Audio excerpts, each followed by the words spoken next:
Yes, good evening, everyone. A book can change the way we think, and a new way of thinking can change the way we live. Welcome to Super Santi Series 2, Day 49. Now, உங்கள் host Shamima. S நம்ம 70 days 70 பார்ட்டிசிபன்ட் 70 inspiring books ஜேர்னியில் இன்னைக்கு டே 49 reach பண்ணியிருக்கோம். 49 days completed. Just one more day to reach our half century milestone day 50. இந்த ஜேர்னியில் நம்ம புக்ஸை மட்டும் லேர்ன் பண்ணல, different experiences, different perspectives and different வாய்ஸஸை லிசன் பண்ணி நம்ம ஓன் திங்கிங்கை எக்ஸ்பெண்ட் பண்ணிட்டும் இருக்கோம். எவ்ரி செஷனுக்கும் டைம் அலோகேட் பண்ணி ப்ரெசென்டரை என்கரேஜ் பண்ணி ரெகுலராக பார்ட்டிசிபேட் பண்ணுற நம்ம சூப்பர் 70 பார்ட்டிசிபென்ட்ஸ்க்கு ஹார்ட்ஃபெல் தேங்க்ஸ். உங்களோட சப்போர்ட் அண்ட் கன்சிஸ்டன்சி தான் இந்த ஜேர்னியோட real strength. So with the same enthusiasm, let's begin Super 70 Series 2, Day 49. Now it's my pleasure to introduce today's presenter. இன்னைக்கு நம்மளுடைய Day 49 presenter மௌலவி எம்.எஸ். சம்சுல் இக்பால் தாவூதி. மௌலவி அவர்கள் லைஃப் கோச்சாகவும் ராஸ்த அகாடமியோட டைரக்டராகவும் ஒர்க் பண்ணிட்டு வராங்க. பாஸ்ட் 25 இயர்ஸா இஸ்லாமிக் டீச்சரா எஜுகேஷன் அண்ட் கைடன்ஸ் ஃபீல்ட்ல சர்வீஸ் பண்ணிட்டும் வராங்க. அதோட பீப்புளோட personal growth, mindset and life லெசனுக்கு கைடன்ஸ் ப்ரொவைட் பண்ற லைஃப் கோச்சாகவும் தன்னுடைய ஜேர்னியை கண்டினியூ பண்ணிட்டு வராங்க. 25 இயர்ஸ் ஆஃப் டீச்சிங் எக்ஸ்பீரியன்ஸோட நாலேஜை ஷேர் பண்றதுலையும் பீப்புளை கைட் பண்ணுவதிலையும் வேல்யூபிள் எக்ஸ்பீரியன்ஸ் கொண்டவங்க. இன்னைக்கு மௌலவி அவர்கள் நம்மோட ரிவ்யூ பண்ண போற book learn the art of war, போர் தொழில் பழகு. ஸோ டுடேஸ் ப்ரெசன்டேஷன்ல சார் நமக்கு சேலஞ்சஸ் எப்படி அப்ரோச் பண்ணலாம், டெசிஷன் எப்படி திங்க் பண்ணலாம் அண்ட் சுச்சுவேஷன் எப்படி ஹேண்டில் பண்ணலாம்னு டிஃப்ரெண்ட் பெர்ஸ்பெக்டிவ் கொடுப்பாங்கன்னு நம்புறேன். ஸோ லெட்ஸ் வெல்கம் மௌலவி M S. Samsul Iqbal Dawoodi with a big virtual round of applause. Sir, the virtual stage is yours. Over to you.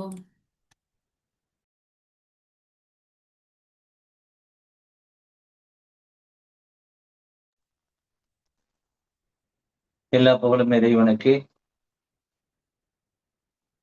இந்த அற்புதமான நிகழ்விலே இணைந்திருக்கக்கூடிய நம் எல்லோரின் மீதும் ஏக இறைவனின் அருளும் கருணையும் என்றென்றும் பொழியட்டும் என்கிற பிரார்த்தனையோடு இந்த நிகழ்வுக்குள்ளே போகலாம் என்று ஆசைப்படுகிறேன். ஒரு அற்புதமான ஒரு நிகழ்வு. எல்லோரும் உறக்கத்தை நோக்கி, ஓய்வை நோக்கி போய் கொண்டிருக்கிற ஒரு நேரத்தில், அரை மணி நேரம் என்றாலும் கூட ஏறத்தாழ 50 நாட்கள் நாளையோடு நிறைவடைகிறது. அதுவும் சீரீஸ் 2 என்கிற பெயரில் ஒரு புத்தகத்தினுடைய ஒரு ஆய்வையும் அரை மணி நேரத்தில் கொடுத்து ஏறத்தாழ 48 நேற்றோடு 48 புத்தகங்களை வாசித்த ஒரு அனுபவத்தை தரக்கூடிய ஒரு அற்புதமான நிகழ்வு தினந்தோறும் அரங்கேறிக் கொண்டிருக்கிறது. மிக்க மகிழ்ச்சி. இந்த எல்லா முயற்சிகளுக்கும் அடித்தளமாக இருக்கக்கூடிய டாக்டர் ஹுசைன் பாஷா சார் அவர்களுடைய அந்த கல்வி பணி, மனவளம் சார்ந்த கல்வி முன்னெடுப்பு என்பது இன்றைக்கு காலத்தினுடைய அவசியமாக இருக்கிறது. அவர்களையும் அதே போல தினந்தோறும் அற்புதமான முறையில் துவக்கத்திலேயே பெரும் உற்சாகத்தை தரக்கூடிய சகோதரி ஷமீமா சிஸ்டர் அவர்களையும், மற்றும் இங்கே இந்த நிகழ்விலே இணைந்திருக்கக்கூடிய ஏற்கனவே பல புத்தகங்களுடைய ஆய்வுகளை கொடுத்த, இனி கொடுக்கவிருக்கின்ற அத்தனை பேரையும் மரியாதை செய்து எனக்கு வழங்கப்பட்ட இந்த நேரத்தில் சுருக்கமாக போர் தொழில் பழகு என்கிற அந்த புத்தகத்தை குறித்த ஒரு ஆய்வை உங்களோடு பகிர்ந்து கொள்ளலாம் என்று ஆசைப்படுகிறேன். நமக்கு எல்லாம் தெரியும் அந்த புத்தகம் இதுதான் இப்போ நம்ம பார்க்க போற இந்த புத்தகம், போர் தொழில் பழகு. இந்த புத்தகத்தினுடைய சின்ன இன்ட்ரடக்ஷன் என்ன அப்படின்னு சொன்னா, இறையன்பு ஐஏஎஸ் அவங்க எழுதின புத்தகம். இறையன்பு ஐஏஎஸ் தான் இதனுடைய ஆத்தர்.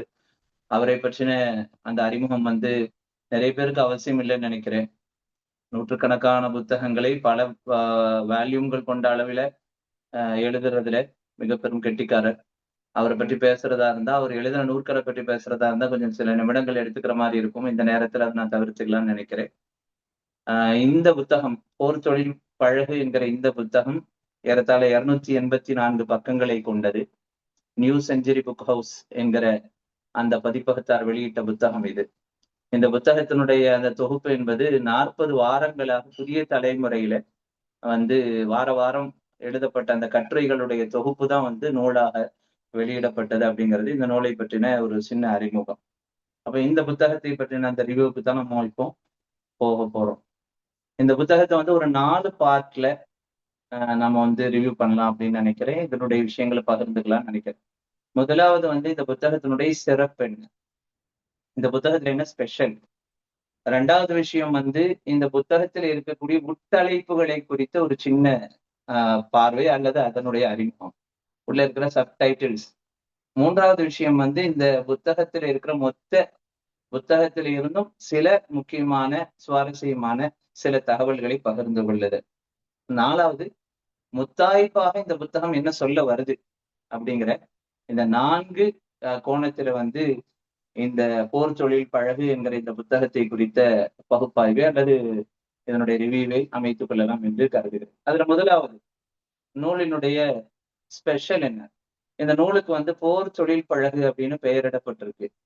போர் தொழில் பழகு அப்படின்னு சொன்னா, போர் அப்படிங்கிற அந்த வார்த்தை வரும்போதே அது ஒரு மிகப்பெரிய ஒரு பிரம்மாண்டமான ஒரு களம் அப்படிங்கிற அடிப்படையில, அல்லது உலகத்துல நடைபெற்ற போர்கள் எல்லாமே நம்ம கண்ணு முன்னால காட்சிக்கு வரும்னு நினைக்கிறேன்.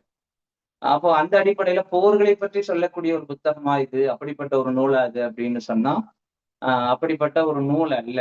மாறாக இந்த புத்தகத்துல என்ன சொல்லப்படுது அப்படின்னு சொன்னா, போர் தொழில் பழகுன்னு ஏன் புத்தகத்துக்கு பெயரிடப்பட்டிருக்கு அப்படின்னு சொன்னா, உலகத்துல இந்த உலகம் நிறைய போர்க்களங்களை கண்டிருக்கு.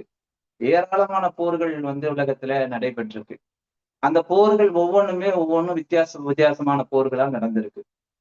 அதனுடைய ஒவ்வொரு போர்களுடைய அணுகுமுறைகளும் ஒவ்வொரு போர்களுடைய யுக்திகளும் மாறுபட்ட நிலையில உலகத்துல பல்வேறு வகையான போர்கள் நடந்திருக்கு.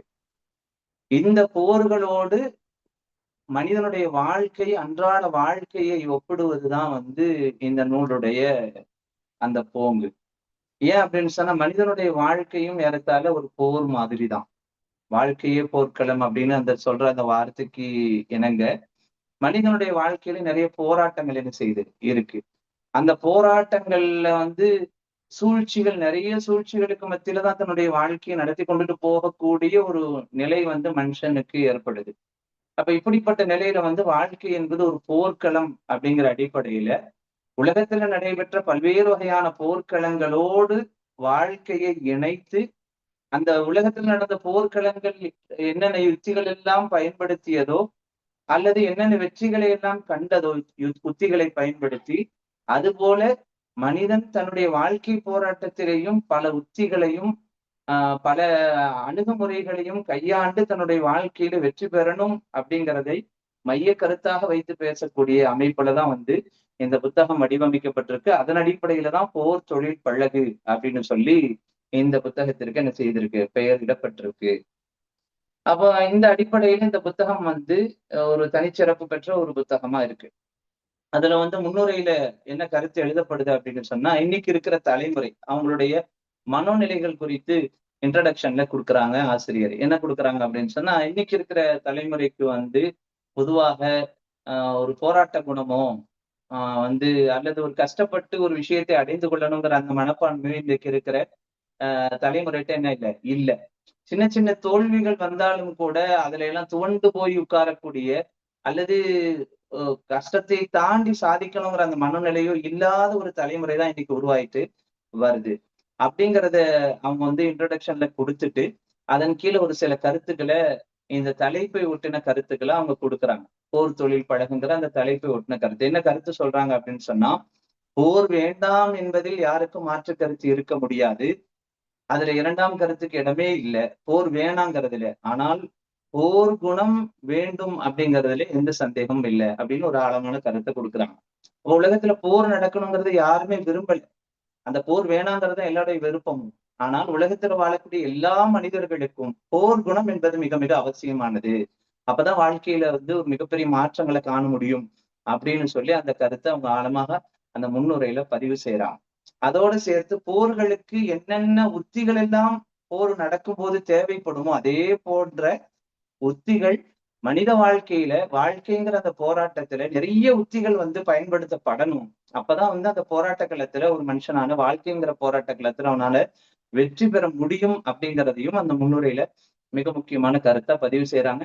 அதற்காக வேண்டி அவங்க ஒரு வாசகமாக சொல்லக்கூடிய ஒரு அற்புதமான அந்த வரிகள் ஒரு நல்ல தாக்கமான வரிகள். உத்திகள் வகுப்போரே வெற்றிகள் குவிப்பார், வியூகங்கள் வகுப்போரே சோகங்கள் தவிர்ப்பார் அப்படிங்கிற அந்த கருத்தை அவங்க பதிவு செய்யறாங்க. அப்ப போர் குணம் எப்படி அவசியமோ அதே போல போர் எப்படி வந்து ஒரு காலகட்டத்துல வந்து பல வெற்றிகளை குவிக்கிறதுக்காக வேண்டி நடத்தப்பட்டது, அது போல மனித வாழ்க்கையில ஒரு போராட்ட குணம் என்பது அவசியம். அதே சமயத்துல அந்த போராட்ட குணம் உத்திகள் நிறைந்ததாக இருக்கணும் அப்படிங்கிற அந்த கருத்தை சொல்லிதான் வந்து தன்னுடைய நூலை வந்து அந்த இன்ட்ரடக்ஷன் அடிப்படையில அவங்க ஆரம்பம் செய்யறாங்க. இதுதான் வந்து நம்முடைய முதல் தலைப்புல இந்த நூலுடைய ஸ்பெஷல் என்ன அப்படின்னு வரும்போது, வாழ்க்கையை ஒரு போர்க்களத்தோடு ஒப்பிட்டு வாழ்க்கையும் ஒரு போர்க்களத்தை போன்றது. அந்த போர்க்களத்தை சந்திப்பதற்கு ஒவ்வொரு மனிதனுக்கும் போராட்ட குணம் மிக அவசியமானது. வெறுமனே போராட்ட குணம் மட்டுமல்ல, உத்திகள் நிறைந்த ஒரு போராட்ட களத்தை நோக்கி மனிதன் வாழ்க்கையிலே நகரும் போதுதான் ஒரு வெற்றியை நோக்கி அவனால் செல்ல முடியும் அப்படிங்கிற ஒரு மைய கருத்தை கொண்டு இந்த நூலை வந்து அவங்க வடிவமைச்சிருக்கிறாங்க. இது முதலாவது விஷயம். நான் 4 விஷயம் சொன்னேன். முதலாவது விஷயம் வந்து இந்த நூலுடைய சிறப்பம்சம். ஓகே தானே? எல்லாத்துக்கும் புரிஞ்சிருக்கும்னு நினைக்கிறேன். 2வது விஷயம் என்ன அப்படின்னு சொன்னா வந்து உட்தலைப்புகள். இதுல என்னென்ன சப்டைட்டில் கொடுத்திருக்கிறாங்க அப்படிங்கிறது. ஏறத்தாழ இந்த நூலுடைய சப்டைட்டில் வந்து 29 தலைப்புகள் கொடுக்கப்பட்டு சப்டைட்டில் அமைக்கப்பட்டிருக்கு. அதுல 23 தலைப்புகள் நான் சொன்னதுல உத்திகள்னு சொன்னேன்ல, அந்த உத்திகள் அப்படிங்கிறதுலே உத்தி 1, 2, 3 அப்படின்னு சொல்லியே 23 உத்திகள் வந்து இந்த போர் தொழில்படர்ல சப்டைட்டிலாக கொடுக்கப்பட்டிருக்கு. உத்தி 1, உத்தி 2. அந்த உத்திகளாக கொடுக்கப்பட்டிருக்கிற அந்த சப்டைட்டில்களுடைய வார்த்தைகளே மிக வலிமையானவை. ரொம்ப ரொம்ப ஒரு அந்த வார்த்தைகளை கேட்கும் போதே நமக்குள்ளார ஒரு வைப் உண்டாகிற மாதிரியான வார்த்தைகளை கொண்டுதான் வந்து இறைன்பு அவங்க வந்து அந்த சப்டைட்டில்களை அமைச்சிருக்கிறாங்க. அதை அப்படியே நான் வாசிக்கிறேன் பாருங்க. உத்தி 1, 1, 2 அப்படி என்ற நீங்க 1, 2, 3 அப்படின்னு என்ற நீங்க அதை கவனத்துல வச்சுக்கோங்க. 1, குணக்குன்றாய் இரு. 2, எதிரிகளை நேசி. 3, சாமுராயாக இரு. 4, வாளை எரி துப்பாக்கியை தூக்கு. 5, முதலில் முஷ்டியை உயர்த்து. 6, தலையை தகர். 7, புயலென புறப்படு. 8, நீராய் நிரம்பு. 9, எதிரியாய் மாறு. 10, நகலெடுக்காதே. 11, மரணமா மகுடமா. 12, கிழக்கில் சக்தி மேற்கில் சந்தி. 13, கோட்டையை காலியாக்கு. 14, பதுங்கிப்பாய். 15, வளைவிரி. 16, முடிவை முன்னிறுத்து. 17, கவனத்தை திசை திருப்பு. 18, களைப்படையச் செய். 19, பலவீனத்தை பந்தாடு. 20, வழிகளை தாங்கு. 21, உத்திகளை மாற்று. 22, முல்லை முள்ளால் முறியடி. 23, அநேக உத்தி அபார வெற்றி. இப்படின்னு சொல்லி 23 உத்திகளை சொல்லி அதுக்கு இந்த தலைப்புகளை கொடுத்து ஒவ்வொரு தலைப்பின் கிடையும் மிக ஆழமான கருத்துக்களை பல விஷயங்களை போர்களோடு உள்ள பல விஷயங்களை கோடிட்டு காட்டி ஒவ்வொரு போர்க்களங்களும் எப்படி இருந்தது, அங்க பயன்படுத்தப்பட்ட உத்திகள் எப்படி எல்லாம் இருந்தது, அதோட நம்ம வாழ்க்கையினுடைய விஷயங்கள்ல எப்படி நம்ம வந்து இணைச்சு பார்க்கணுங்கிறத மிக அற்புதமான முறையில அந்த 23 உத்திகளையும் என்ன செஞ்சிருக்கிறாங்க, அவங்க அதுல விரிவாக எழுதியிருக்கிறாங்க. இதுதான் வந்து 2வது நம்ம சொன்ன அந்த உட்தலைப்புகள் சப்டைட்டில்ஸ் சம்பந்தமான ஒரு சின்ன பகிர்வு. 3வது நம்ம சொல்ல வந்தது அந்த 4 விஷயத்துல 3வது நூலினுடைய சில முக்கியமான கருத்துக்கள். இதுதான் வந்து நம்ம கொஞ்சம் அந்த புத்தகம் எவ்வளவு தூரம் வெயிட்டானது அப்படிங்கிறது புரிஞ்சுக்கிறதுக்கான விஷயங்கள். இப்ப இந்த நூலோட துவக்கத்திலேயே அவங்க என்ன சொல்றாங்க அப்படின்னு சொன்னா, இந்த இளைய சமூகம் வந்து சுகமா இருக்கிறது தான் விரும்புது. யாருக்கும் கஷ்டப்படணுங்கிற அந்த எண்ணம் என்ன இல்லை. எந்த ஒரு விஷயமா இருந்தாலும் ரொம்ப இலகுவா நமக்கு கிடைச்சிடணும், சுகமா கிடைச்சிடணுங்கிறது தான் இன்னைக்கு இருக்கிற பெரும்பான்மையான நபர்களுடைய விருப்பமா இருக்கு. ஒரு உதாரணத்துக்கு வந்து இன்னைக்கு இருக்கிற ஜெனரேஷனுடைய மனநிலைக்கு சில எக்ஸாம்பிள்ஸ் சொல்றாங்க ஆசிரியர். தண்ணியை திருவுனா பைப்பை திருவுனா தண்ணி என்ன செய்யணும், வரணும். தண்ணி ஒருவேளை இல்லாம போச்சு அப்படின்னு சொன்னா உடனேயே அவருடைய மனநிலை வந்து மிகப்பெரிய பின்னடைவை நோக்கி போகுது. அதே போல இன்னொரு உதாரணம் சொல்றாங்க, சட்னி சாப்பிட்டுட்டு ஊத்தி சாப்பிடும் போது ஒரு கல் வந்துருச்சு, சின்ன ஒரு கல் வந்துருச்சுன்னா அதை கூட என்ன செய்ய முடியறது இல்ல, ஜீரணிச்சு போகக்கூடிய தன்மை இல்லை. அதே போல வந்து 1 மணி நேரம் கரண்ட் ஆஃப் ஆயிடுச்சு அப்படின்னு சொன்னா அது எந்த கவர்மெண்டா இருந்தாலும் சரிதான், அந்த கவர்மெண்டை நோக்கி வந்து பல்வேறு விமர்சனங்களை கொடுக்கக்கூடிய மனோநிலை. அதே போல ஒரு டிராபிக் ஜாம்ல மாட்டிக்கிட்டோம் அப்படின்னு சொன்னா வந்து ஒரு மிகப்பெரிய ரத்த கொதிப்புக்கு ஆளாகக்கூடிய ஒரு சூழல்கள் தான் இன்னைக்கு இருக்கிற ஜெனரேஷனுடைய யதார்த்தங்களாக இருக்கு. அப்ப இன்னைக்கு ஜெனரேஷன் என்ன அப்படின்னு சொன்னா எந்த ஒரு கஷ்டத்தையும் எதிர்கொள்ளக்கூடிய மனோநிலை இன்னைக்கு இருக்கிற தலைமுறைக்கு இல்லை அப்படிங்கிறத அந்த துவக்கத்தினுடைய கருத்தாக சொல்றாங்க. அதே போல அதனுடைய தொடர்ச்சியை நம்ம சொல்லும் போது சிரமங்களையும் கஷ்டங்களையும் வந்து அனுபவித்து வளர விருப்பம் இல்லாத ஒரு தலைமுறை வந்து இன்னைக்கு அதிகமாகிட்டு இருக்கு. அது எந்த அளவுக்கு பாதிப்பு ஏற்படுத்துது அப்படின்னு சொன்னா இன்னைக்கு பெற்றோர்கள் கூட தங்களுடைய பிள்ளைகளை வந்து வளர்த்தெடுக்கிற விஷயத்துல வந்து அவங்களுக்கு எந்த கஷ்டமும் கொடுக்காம தான் நம்முடைய பிள்ளை வளர்த்தெடுக்கணும் அப்படின்னு சொல்லி நினைக்கிறாங்க. ஒரு அழகான வாசகம் அவங்க எழுதுறாங்க ஆசிரியரே. நம் நாட்டில் பாதுகாக்கப்பட்ட குடிநீர் அரிது. நம் நாட்டில் பாதுகாக்கப்பட்ட குடிநீர் அரிது. பாதுகாக்கப்பட்ட குழந்தைகள் அதிகம். இந்த பாதுகாக்கப்பட்ட குழந்தைகள் அதிகம் அப்படிங்கிறது கொண்டு அவங்க என்ன சொல்ல வர்றாங்க அப்படின்னு சொன்னா, பொத்தி பொத்தி வளர்க்கறதுன்னு சொல்றோமா இல்லையா? அப்ப எந்த கஷ்டங்களும் படாம தன்னுடைய பிள்ளைய வந்து ரொம்ப சுகமா வளர்க்கணும்னு நினைக்கக்கூடிய அந்த மனப்பான்மை வந்து எனக்கு நாளுக்கு நாள் அதிகரிச்சுட்டே வருது அப்படிங்கறத அவங்க சொல்றாங்க. அப்ப எல்லாருடைய மனநிலையும் இன்னைக்கு இருக்கிற ஜெனரேஷனுடைய மனநிலை எல்லா பரவலா என்ன இருக்கு அப்படின்னு சொன்னா, ஒரு சேஃப் ஜோன்ல இருந்துகிட்டு நம்முடைய வாழ்க்கையை என்ன செய்யணும், நகர்த்தி கொண்டுட்டு போகணும் அப்படிங்கிற ஒரு மனப்பான்மை என்ன செய்யுது இருக்கு. அதுக்கு ஒரு ஒப்பீட சொல்றாங்க. அப்படி இருக்கிறது எவ்வளவு தவறானது அப்படிங்கிறத ஒரு ஒப்பீட்டோட ஒரு உதாரணம் சொல்றாங்க. எந்த ஜீவராசிகள் எல்லாம் வந்து பாதுகாப்பு ஓடை வந்து தன்னுள்ள வைத்திருக்கோ, அந்த ஜீவராசிகள் எதுவுமே வேகமா ஓடுன ஒரு இதே இல்ல இயற்கையில. நம்ம எக்ஸாம்பிள் சொல்ல வேண்டியது இல்ல. எந்தெந்த ஜீவராசிகள் எல்லாம் தன் மேல வந்து ஒரு ஓட்ட வச்சுட்டு ரொம்ப பாதுகாப்பா தன்னை வச்சுட்டு இருக்குதோ, அந்த ஜீவராசிகளுடைய வேகம் ஓட்டம் வந்து ரொம்ப ஸ்லோவா தான் இருக்கும் அப்படிங்கிறத ஒரு ஒப்பீடாக அவங்க என்ன செய்யறாங்க கொடுக்குறாங்க. அதே மாதிரிதான் இன்னைக்கு இருக்கிற தலைமுறை என்ன செய்யுது இருக்கு. இன்னைக்கு இருக்கிற தலைமுறை என்ன எப்படி யோசிக்கிறாங்க அப்படின்னு சொன்னா, பாட வகுப்பறையில வந்து ரொம்ப பாதுகாப்பா இருக்கணும். பாட வகுப்பறையிலேயே இருக்கணும். நல்லா படிக்கணும். அப்படின்னா என்ன? அதாவது களத்துல ஓடி ஆடி விளையாடி வந்து பலவற்றையும் எதிர்கொண்டு அதுல இருந்து ஒரு விஷயத்த கத்துக்கிறது அப்படிங்கிற மனப்பான்மை வந்து இன்னைக்கு இருக்கிற ஜெனரேஷன்ட்ட கிடையாது. அதனால இவங்க எப்படி மாறிடுறாங்க அப்படின்னு சொன்னா, நாங்க பாதுகாப்பா இருக்கிறதா உணர்ந்து கொண்டு பட்டாம்பூச்சிகளை போல சிறகடிக்கிறதுக்கான எந்த வாய்ப்பையும் பெறாத பரிதாபத்திற்குரியவர்களாக இன்றைக்கு இருக்கிற தலைமுறைகள் மாறி போறாங்க அப்படிங்கிறது அவங்க வந்து அந்த தொடர்ச்சியில அவங்க என்ன செய்யறாங்க எழுதுறாங்க. அது அந்த அந்த அடிப்படையில வந்து போட்டி, போர்க்குணம் இப்படிங்கிறதெல்லாம் இன்னைக்கு சமூகத்துல இல்லாம போச்சு. ஆனா வரலாறு என்ன சொல்லுது அப்படின்னு சொன்னா, போட்டியும், போர்க்குணமும் எங்க இருக்குதோ அவங்கதான் நிறைய சாதிச்சிருக்கிறாங்க. அதற்கான மிகப்பெரிய முன்னுதாரணம் வந்து மகாத்மா காந்திய வந்து அங்க கோடிட்டு காட்டுறாரு. அப்ப இந்த அடிப்படையில வந்து ஒரு போர்க்குணத்தோட நம்ம என்ன செய்யணும், நம்முடைய வாழ்க்கையை அணுகணும். அங்கதான் வந்து மாற்றங்களும், முன்னேற்றங்களும் என்ன செய்யுது இருக்கு அப்படிங்கிறத அவங்க வந்து கருத்தாக பதிவு செய்யறாங்க. அதுக்கு ஒரு இடத்துல வந்துட்டு அவங்க ஒரு எக்ஸாம்பிள் கொடுக்குறாங்க. முள்ளாட்ட வந்து ஒருத்தர் கேட்டாராம். நீங்க எவ்வளவு வேகமா ஓடுவீங்க அப்படின்னு சொல்லி கேட்டாராம். முல்லா தெரியும் நமக்கு நகைச்சுவை பேசக்கூடிய ஒரு நபரு. அப்ப முல்லா பதில் சொன்னாராம், அது துரத்துறவங்களை பொறுத்து அப்படின்னு சொன்னார். அப்ப துரத்துறவன் எவ்வளவு வேகமா துரத்துறானோ அந்த அளவுக்கு நான் என்ன செய்வேன், வேகமாக ஓடுவேன் அப்படின்னு சொல்லி சொன்னார். அப்ப இந்த கருத்து நமக்கு என்ன சொல்லுது, இதை வச்சு அவங்க என்ன சொல்ல வர்றாங்க ஆசிரியர் அப்படின்னு சொன்னா, எங்க வந்து நிர்பந்தங்கள் நமக்கு வந்து சுச்சுவேஷன்ஸ் வந்து ஒரு அழுத்தங்களை கொடுக்குதோ, ஒரு வேகத்தை நோக்கி தள்ளுதோ, அங்கதான் ஒரு மாற்றங்கள் இருக்கும். அங்கதான் வந்து ஒரு பெரிய சேஞ்சஸ் நம்ம லைஃப்ல பார்க்க முடியுங்கிறத தான் இந்த உதாரணத்தின் வழியாக அவர் உணர்த்த வர்றார்.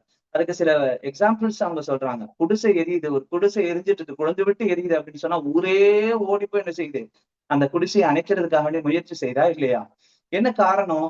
அந்த அந்த நெருப்பினுடைய அந்த தாக்கம் தான். அது வந்து ஊரையே ஓட வைக்குது.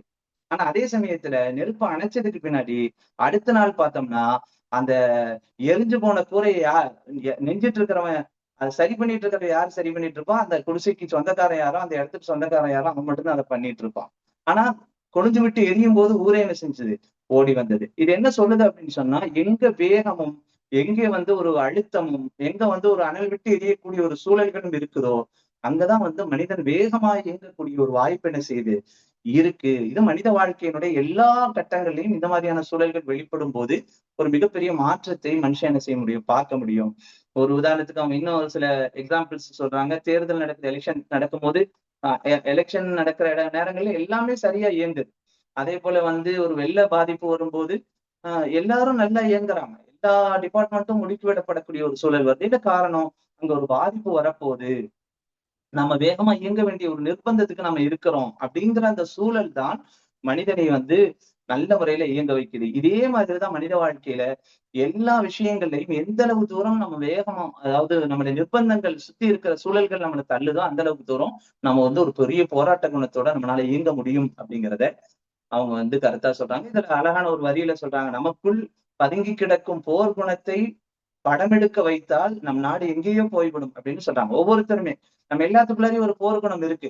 அதை நம்ம வெளியில கொண்டுட்டு வரணும். கொண்டுட்டு வந்தா இந்த நாட்டினுடைய பெரும்பான்மை மக்கள் வந்து ஒரு மிகப்பெரிய மாற்றத்தை சந்திக்க முடியும் அப்படிங்கறத அவங்களுடைய அந்த தொடர்ச்சியான கருத்துக்கள்ல எழுதுறாங்க.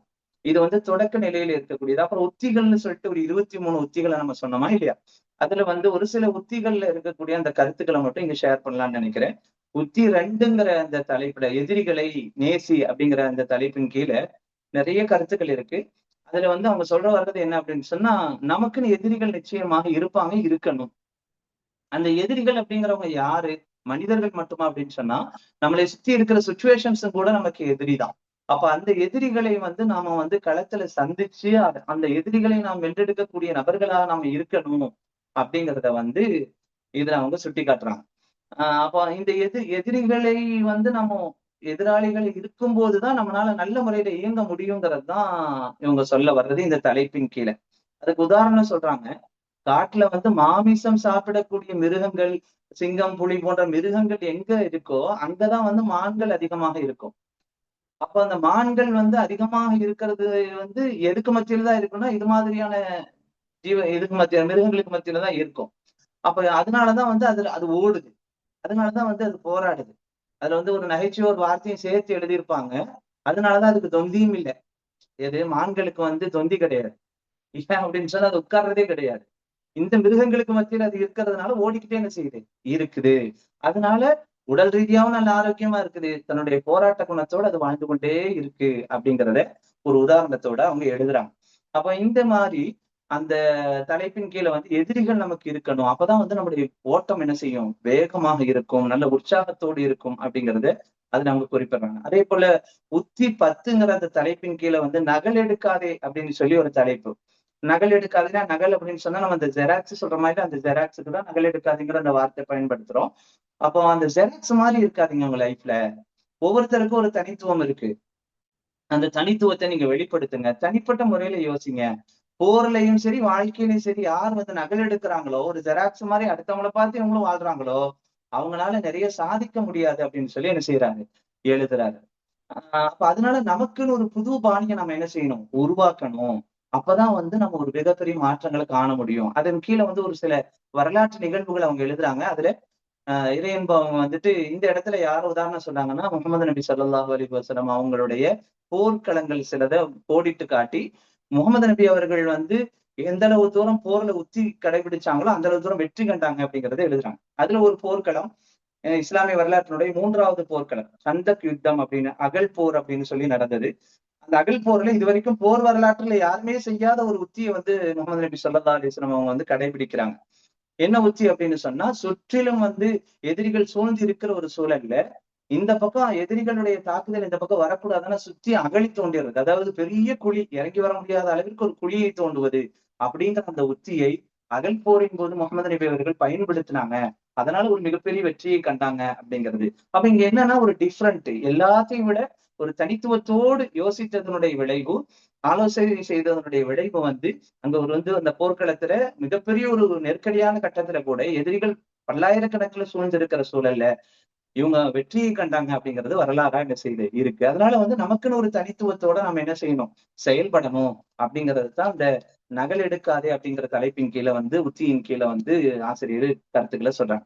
அதே போல வந்து இதோட நம்ம இந்த இந்த விஷயத்தோட நம்ம நிறைவு செய்துக்கலாம். என்னது இந்த பாயிண்ட்ஸ. நிறைய விஷயம் இருக்கு. நேரம் குறைவா இருக்குல்ல. அப்ப வழிகளை தாங்கன்னு உத்தி 20 அப்படிங்கிற தலைப்பின் கீழ எழுதுறாங்க. என்ன வழிகளை தாங்க அப்படின்னு சொன்னா, வாழ்க்கையில யார்ட்ட வந்து வலிகளை தாங்கக்கூடிய அந்த துணிச்சல் இருக்குதோ, அவங்கதான் வந்து நிறைய சாதிக்க முடியும் அப்படின்னு எழுதுறாங்க. இன்னைக்கு வலிகளை யாரும் தாங்கி பழகுறதே கிடையாதுல்ல. எனக்கு வலியே வேண்டாம். வலி இல்லாம அதனாலதான் ஆப்ரேஷன் நிறைய பேர் பண்றாங்க பெண்கள் அப்படின்னு நான் நினைக்கிறேன். விரும்பி பண்றாங்க. எனக்கு ஆப்ரேஷன் தான் வேணும்னு பண்றாங்க. காரணம் என்னன்னா, வலிகளை தாங்கக்கூடிய அந்த மனோநிலை வந்து இன்னைக்கு சுத்தமா இல்லைங்கிற ஒரு சூழலை நோக்கி வந்து சமூகம் போயிட்டு இருக்கு. இவர் என்ன சொல்ல வர்றாரு அப்படின்னு சொன்னா, வலிகளை தாங்க பழகுறது அப்படிங்கிறது தான் வந்து ஒரு மிகப்பெரிய வெற்றிக்கான அடித்தளமே. அதுக்கு ஒரு அற்புதமான அரேபிய கதை அப்படிங்கிற அடிப்படையில ஒரு உதாரணத்தை எழுதுறாரு.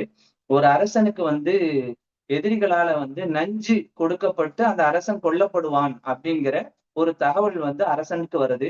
இந்த தகவலை கேட்டதுக்கு அப்புறம் வந்து ஒரு மிகப்பெரிய அச்சம், பயம் வந்து அந்த அரசனுக்கு ஏற்படுது. ஒருவேளை நஞ்சு எனக்கு எனக்கு என்னை அறியாமலே யாராவது கொடுத்து என்ன கொலை செஞ்சிருவாங்களோங்கிற அந்த பயம் ஜாஸ்தி ஆகுது.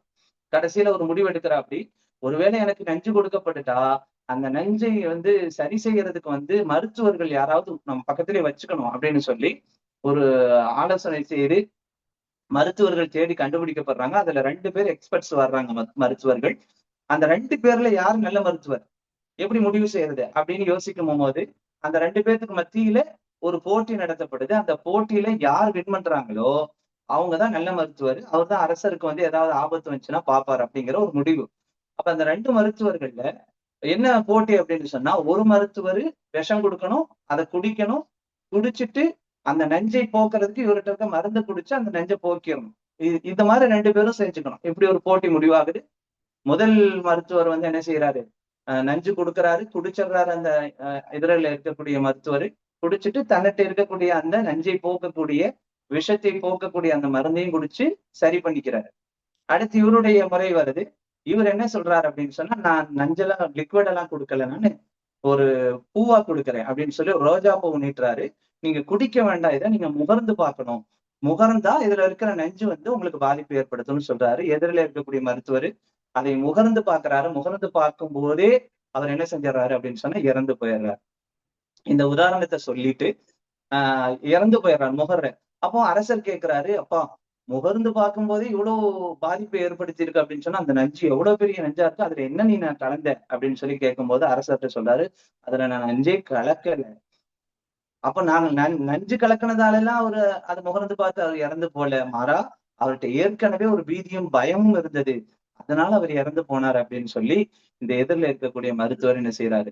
சொல்றாரு. இப்ப இந்த உதாரணத்த சொல்லிட்டு அவர் சொல்ல வர்றது என்ன அப்படின்னு சொன்னா, வாழ்க்கையில வந்து துணிச்சல், வலிகளை தாங்கக்கூடிய அந்த மனப்பான்மை இதெல்லாம் இருக்கும்போது, ஒரு மிகப்பெரிய மாற்றத்தையும், முன்னேற்றத்தையும் வாழ்க்கையில நாம காண முடியும். வாழ்க்கையில வரக்கூடிய அந்த போராட்டங்களை எல்லாம் கடந்து வந்து நம்மளால ஜெயிக்க முடியும் அப்படின்னு சொல்லி, அந்த உத்தி 20ல அவர் எழுதுறாரு. அப்ப இதுதான் 3வது விஷயம். 4வதா நான் சொல்ல வந்தது முத்தாய்ப்பா இந்த போர் தொழில் பழகு அப்படிங்கிற இந்த புத்தகம் 200 சம்திங் பக்கங்களை கொண்ட இந்த நீண்ட நெடிய புத்தகம் வந்து நமக்கு என்ன சொல்லுது அப்படின்னு சொன்னா, வந்து கல்லூரி காலங்கள்ல இருந்து படிக்கிற காலங்கள்ல இருந்து நிறைய அடிதடி, சண்டை, போராட்டம், அதுல வந்து ஒரு சமாதானம், அதற்கு பின்னால கெட்ட பேரு, இது மாரி யார் யாரெல்லாம் கடந்து வந்தாங்களோ அவங்க தான் இன்னைக்கு வந்து ஒரு பெரிய ஆளுமைகளாக இருந்து கொண்டிருக்கிறார்கள். படிப்பு படிப்புன்னு சொல்லி புத்தகத்தின் பின்னாலேயே நின்றவர்கள், எந்த களத்தையும் சந்திக்காதவர்கள், ஒரு மிகப்பெரிய அளவுல சாதிக்கல. அதனால எப்பொல்லாம் நமக்கு வந்து களங்களை நோக்கின ஒரு பார்வை இருக்கிறதோ, அப்போதுதான் வாழ்க்கையில மாற்றங்கள் இருக்கும். ஒரு சேஃப் ஜோனுக்குள்ளாரையே இருந்துட்டு நம்ம சாதிக்கலாம்னு நினைக்கிறவங்க, அவர்கள் அந்த ஜோனுக்குள்ளாரையே நின்றுறாங்க. உலகத்திற்கு தெரியாமல் போய் விடுகிறார்கள். யார் வெளியிலே வந்து நான் பலதையும் கற்றுக்கொண்டு, பலதையும் எதிர்கொண்டு நான் சாதிக்க வேண்டும் என்று நினைக்கிறோமோ, அவங்க தான் வந்து வாழ்க்கையில ஒரு மிகப்பெரிய தாக்கத்தை அவங்களும் ஏற்படுத்துறாங்க, சமூகத்திலயும் ஏற்படுத்துறாங்க. அப்படிங்கிறது தான் வந்து முத்தாய்ப்பா இந்த போர் தொழில் பழகு என்கிற இந்த புத்தகம் என்ன செய்யுது? நமக்கு கொடுக்குது. செய்தியே நிறைய ஆழமான கருத்துக்கள் இதுக்குள்ளார சப்டைட்டிலுக்குள்ளார இருக்கு. அதனால படிப்பு, விளையாட்டு, கலை, அறிவியல் இது எல்லா துறைகள்லயும் மனிதனுக்கு என்ன செய்யணும்? போர் குணம் என்பது நிச்சயமாக இருக்கணும். அப்படின்னு சொல்லி கடைசியாக ஆசிரியர் இறையன்பு அவங்க முடிக்கிற அந்த வார்த்தை எப்படி இருக்கு அப்படின்னு சொன்னா, "போர்க்களம் புகுவோம், வெற்றிகள் குவிப்போம்" அப்படின்னு சொல்லி இந்த அந்த போர் தொழில் படகு புத்தகத்த அவங்க நிறைவு செய்றாங்க. அதே கருத்தை நான் உங்களிடத்திலேயும் சொல்லி, இங்க இருக்கிற அத்தனை ட்ரெய்னர்ஸும் ஒரு போராளிகள் தான் அப்படின்னு நான் நினைக்கிறேன். ஏன்னா நிறைய தடைகளை தாண்டி தான் வந்து அவங்க ஒவ்வொரு விஷயங்களையும் அச்சீவ் பண்ணிட்டு இருக்கிறாங்க. இங்க கொடுக்கப்படுற கல்விகள் அனைத்தும் வந்து அந்த விதத்திலான ஒரு கல்வியாகத்தான் இருந்து கொண்டிருக்கிறது. இதுல ஆண்கள், பெண்கள் அப்படின்னு சொல்லி குழந்தைகள் உட்பட எல்லோருமே ஒரு உத்வேகத்தோடு ஒரு மிகப்பெரிய போராட்ட களத்தை நோக்கி தன்னுடைய வாழ்வை நகர்த்தி கொண்டிருக்கிற இந்த நிகழ்ச்சியில் இணைந்திருக்கக்கூடிய சகோதர, சகோதரிகள் அத்தனை பேருக்கும் நானும் முத்தாய்ப்பாக சொல்ல வருவது, போர்க்களத்தை நோக்கி நாம் செல்ல வேண்டும். வாழ்க்கை என்பது ஒரு போர்க்களம். அதனால் போர்க்களம் புகுவோம். அந்த போர்க்களத்தில் வெற்றிகளை குவிப்போம். வாய்ப்புக்கு நன்றி கூறி நிறைவு செய்கிறேன். நன்றி. Thank you so much sir. போர்க்களம் புவோம், வெற்றிகள் குவிப்போம். எஸ், இன்னைக்கு ஆக்சுவலா வேர்ல்ட் ட்ரெயினர்ஸ் டே. ஸோ ரொம்ப மோட்டிவேஷனா, ரொம்ப எனர்ஜெட்டிக்கா, ஸ்ட்ரென்த்தா, ரொம்ப சூப்பரா இருந்தது. ரொம்ப இன்சைட்ஃபுல்லா, தாட்ஃபுல், ப்ரோவோக்கிங்கா, ப்ராக்டிக்கலான ப்ரெசன்டேஷன் பண்ணியிருக்கீங்க. வார் அப்படின்றோடனே அந்த வேர்டை கேட்டோடனே நமக்கு பேட்டில் ஃபீல்ட் தான் மைண்டுக்கு வருது. ஆனா இந்த புக்கை என்ன என்ன சொல்றாங்க, நம்ம strategy, decision making, challenges, leadership and life situation இதெல்லாம் ப்ராடரா பெர்ஸ்பெக்டிவ்ல சார் எக்ஸ்ப்ளோர் பண்ணியிருக்காங்க. லைஃப்ல எவ்ரி சேலஞ்சஸ் எமோஷனோட ரெஸ்பாண்ட் பண்றதுக்கு பதிலா சுச்சுவேஷனை அண்டர்ஸ்டாண்ட் பண்ணி ஸ்ட்ராட்டஜியோட அப்ரோச் பண்ண கத்துக்கிறது ரொம்ப வேல்யூபிள் அப்படின்னு இந்த புக் மூலமா சார் நமக்கு புரிய வச்சிருக்காங்க. Thank you once again, sir, for sharing your valuable knowledge and experience with all of us. Let's appreciate our presenter once again with a big virtual round of applause. Okay, இன்னைக்கு செஷனோட டேக்அவேயா நான் எடுத்துட்டு போறது, wisdom is not always about winning every battle. Sometimes it is about knowing which battle is worth fighting. லைஃப்ல every சுச்சுவேஷனுக்கும் immediate reaction கொடுக்காம கொஞ்சம் pause பண்ணி think பண்றது important. Understand the situation, choose the right strategy, then take action. Yes, kindly raise. Yes, Ayesha தகுரா sister, kindly admit பண்ணிக்கிறேன். உங்களுடைய அஸ்ஸலாமு ஃபீட்பேக்கை அலைக்கும். சாட் பாக்ஸ்லயும் ஷேர் பண்ணிக்கலாம். யா, அஸ்ஸலாமு அலைக்கும். இஸ்லாம். இன்னைக்கு கிளாஸ்ல எனக்கு ஒரு டர்னிங் பாயிண்டான ஒரு லேர்னிங் என்ன அப்படின்னா, இப்ப இருக்கிற ஜென்ரேஷன் வந்து அந்த கஷ்டத்தை ஃபேஸ் பண்றதுக்கு அது சிரமப்படுறாங்க. அது ஃபுல்லா ஜாலியா இருக்கணுன்ற மாதிரி நினைக்கிறாங்க. அந்த பாயிண்ட் கண்டிப்பா உண்மையான பாயிண்ட். ஏன்னா இப்ப சோஷியல் மீடியா, மொபைல் எடுத்து இல்ல மத்தவங்க பேசுறது, இப்ப உள்ள ஜென்ரேஷனுடைய நிலையே அதான். நம்ம வாழ்றது ஒரு லைஃப். நமக்கு புடிச்ச மாதிரி வாழ்ந்துட்டு போயிடணும். நமக்கு புடிச்ச வாழ்க்கைய அனுபவிச்சு வாழணும் அப்படிங்கிற கருத்து தான் எங்க பார்த்தாலும். ரிலேஷன்ஸ் நம்மள யாராவது புரிஞ்சுக்கல, ஏதாவது பேசுறாங்க அப்படின்னா, நம்மளை புரிஞ்சுக்காத உறவு நமக்கு எதுக்கு அப்படிங்கிற மாதிரி உறவுகள் கூட தள்ளிட்டு போற மாதிரி ஒரு சூழ்நிலை. அப்படிங்கிற போது அதுக்கு தகுந்த மாதிரி ஒரு பாயிண்ட்டும் என்ன அப்படின்னா, இந்த நம்மளோட நான் வந்து நம்மளுடைய எதிரி, எனிமீஸ் தான் வந்து நம்மளுடைய எதிரி. நமக்கு பிடிக்காத நபர், நம்ம அவங்க மூலமா துரோகம் ஏதாவது அனுபவிச்சு அவங்க தான் எதிரி அப்படின்னு நான் இவ்வளவு நாளா நினைச்சிட்டு இருந்தேன். ஆனா எனக்கு புது லேர்னிங் என்ன அப்படின்னா, நமக்கு சிரமமான ஒரு சுச்சுவேஷனுமே வந்து நம்மளுடைய எதிரி தான் அப்படிங்கிறது எனக்கு ஒரு புது லேர்னிங்கா இருந்துச்சு. அப்ப பொதுவா நம்மளுக்கு ஒரு எதிரி இருக்காங்க அப்படின்னா, அவங்கள வந்து நம்ம ஃபேஸ் பண்றது அவங்களுக்காக என்ன விஷயத்துக்காக அவங்களுக்கு நமக்கு அப்படி ஆனாங்களோ, அது கண்டிப்பா நம்ம செஞ்சே ஆகணும் அப்படிங்கிற ஒரு உறுதியான நிலை வரும். அப்போ ஒவ்வொரு சிச்சுவேஷனும் நம்ம அப்படி எதிரியா பார்க்கும் பொழுது, அத நம்ம உறுதியா நம்மனால ஃபேஸ் பண்ணிக்க ஒரு நல்ல பாயிண்ட்டா இருந்துச்சு. அப்புறம் அந்த முல்லா அவங்கள வச்சு சொன்ன அந்த நகைச்சுவை வந்து அது இப்ப உள்ள சிச்சுவேஷனுக்கு புரிஞ்சுக்கிற ஒரு இதா இருந்துச்சு. அதே போல அந்த தனித்துவம் அப்படின்னு நபிகளார் வாழ்க்கைய வச்சு சொன்னது, உங்களுடைய பேச்சுமே வந்து தனித்துவமா இருந்துச்சு. அது நிதானமா பிரசன்ட் பண்ண விதம் எல்லாமே அருமையா இருந்துச்சு. அல்லாஹ் உங்களுடைய பேச்சாற்றலை அதிகப்படுத்தி இன்னும் அதன் மூலம் சமூகத்துக்கு நிறைய மாற்றங்களை தரணும். இன்ஷா அல்லாஹ். Thank you, thank you, thank you sister. Next வர ஃபீட்பேக்ஸ் கொஞ்சம் கொஞ்சம் ஷார்ட்டா முடிச்சுக்கோங்க, ஏன்னா நிறைய பேர் இன்னைக்கு ஹேண்ட் ரைஸ் பண்ணியிருக்கீங்க. Okay, thank you. Bushra ma'am, kindly admit பண்ணிக்கிறேங்க. அஸ்ஸலாமு அலைக்கும் வரஹ்மத்துல்லாஹி வபரகாத்துஹு சார். வலைக்கம் அஸ்ஸலாம் வரஹ்மத்துல்லாஹ். சார், உங்க பிரசன்டேஷன் வந்து ரொம்ப ஆசமா இருந்துச்சுங்க சார். அதுல இருக்கிற கண்டென்ட்டை வந்து ஒரு 4 கேட்டகரிஸா பிரிச்சு ரொம்ப அழகான முறையில எக்ஸ்பிளைன் பண்ணியிருந்தீங்க. ஆக்சுவலா வந்து டாபிக் பார்த்தப்ப பயங்கர கன்ஃபியூஸ்டா தான் இருந்துச்சு, என்ன இந்த புக்ல சொல்ல வராங்க அப்படின்னு. முடிச்சதுக்கு அப்புறம் தான் தெரியுது நமக்குள்ள இருக்கிற அந்த போர் குணத்தை தூண்டணும் அப்படிங்கிறது தான் வந்து டாபிக்ங்கிறத ரொம்ப எளிமையான முறையில பொறுமையா சிம்பிளா ரொம்ப அழகா நீங்க வந்து விளக்கம் கொடுத்தீங்க சார். நல்லாவே வந்து கனெக்ட் ஆயிருக்கு. இந்த குழந்தைங்களை பேம்பர் பண்றதா இருக்கட்டும், ஓவர் பேம்பரிங் பண்ணி அவங்களுக்குள்ள இருக்கிற போர்க்குணத்தை நம்மளே அழிச்சிடுறோம், அந்த மாதிரி நிறைய விஷயங்கள் வந்து கிடைச்சது. இன்ஷால்லா அதெல்லாமே ஃபாலோ பண்ணணும் அப்படிங்கிற மாதிரி தான் சார் கிடைச்சது. ரொம்ப ஜஸாக்குமுல்லாஹ் ஹைரன் கதீரா. ஜாதக்கல்லாஹு இல்முக் சார். பாரக்கல்லாஹு ஃபீக்கும் also. Thank you, thank you, thank you so much ma'am. Next Khalil Rahman sir, kindly admit பண்ணிக்கிறீங்க. Thank you sister. மௌலி சார், ரொம்ப அழகா பண்ணியிருந்தீங்க பிரசன்டேஷன். மாஷால் ரொம்ப நல்லா இருந்தது. ஸோ வாழ்க்கையே போர்க்களம், வாழ்ந்துதான் பார்க்கணும், போர்க்களம் மாறலாம், போர்களும் மாறுமோ அப்படிங்கிற இதே மாதிரி. ஸோ இன்றைய சமுதாயத்துக்கு வந்து ரொம்ப அருமையான ஒரு சப்ஜெக்ட் இது. வாழ்க்கையில் வந்து சேலஞ்சஸ், ப்ராப்ளம், ஸ்ட்ரகிள்ஸ் எல்லாம் வர்றது இயல்பு தான். அது எப்படி நம்ம வந்து வாழ்க்கையில் பயப்படாமல் இருக்கணுங்கிறத ஒரு 23 யுத்தியில வந்து ஒரு 4 யுத்தி கரெக்டா சொன்னீங்க. நகல் எடுக்கக்கூடாது, சிரமங்களை தாங்கி பழகு, பயத்தை வெல்ல வேண்டும்ங்கிற ஒரு 4 யுத்தி கரெக்டா சொல்லி கொடுத்தீங்க. ஜஸாக்கல்லாஹ் ஹைரன் சார். Thank you very much.